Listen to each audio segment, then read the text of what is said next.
राज्य में महिलाओं पर बढ़ते अत्याचार मामले में और एक कड़ी जुड़ गई है। इस मामले में बड़े व्यापारी समेत 3 लोगों के खिलाफ मामला दर्ज किया गया। पीड़ित महिला को नौकरी का लालच दिखाकर प्रताड़ित किया गया। सोलापुर में एक बड़े व्यापारी और 3 अन्य व्यक्तियों के खिलाफ एक महिला को संगठन में नौकरी दिलाने का वादा कर कथित रूप से दुर्व्यवहार करने का मामला दर्ज किया गया है। व्यापारी प्रदीप सिंघवी, रेखा गुप्ता और शिलवंती बिराजदार समेत 3 लोग आरोपों के घेरे में है। पीड़िता ने आरोप लगाया कि प्रदीप सिंघवी ने उसे सोलापुर में एक संगठन में अधीक्षक के पद पर भर्ती करने का वादा किया था और इसके बाद उसे प्रताड़ित किया गया। इसके अलावा पीड़ित ने आरोप लगाया कि 2 महिलाओं ने धार्मिक आधार पर उनके साथ बुरा व्यवहार किया। इस मामले में 1 करोड़ रुपए की फिरौती मांगने का भी आरोप है। पोलीस स्टेशन सोलापूर तालुक्याच्या हद्दीमध्ये कारंबा या ठिकाणी स्नेहालय नावाची संस्था चालवली जाते। त्या ठिकाणी ज्या मुलींना आई अथवा वडील नाहीत अशा मुलींच्या पालन पोषण आणि शिक्षणाच्या दृष्टीनं प्रदीप रसिकलाल सिंघवी सोलापूरचे ग्रस्त आहेत, ते ती संस्था चालवतात।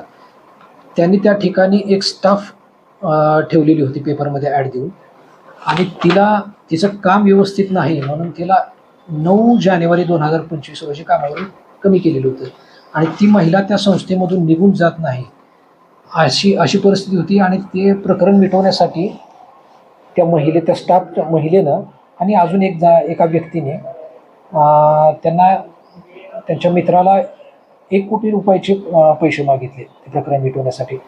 त्यांच्या त्या अशा स्वरूपाच्या या तक्रारीवरनं पोलीस स्टेशनला गुन्हा दाखल आहे आणि त्याचा तपास सुरू आहे।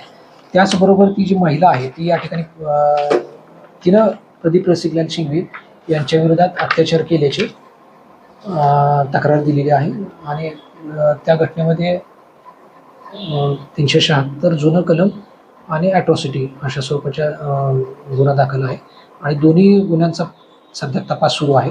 तपास प्राथमिक स्टेजमध्ये आहे।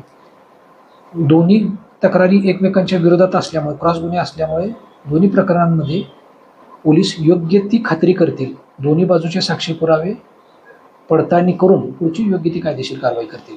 सध्या प्राथमिक अवस्थेत तपास आहे, त्यावरती अधिकचं बोलणं उचित नाही।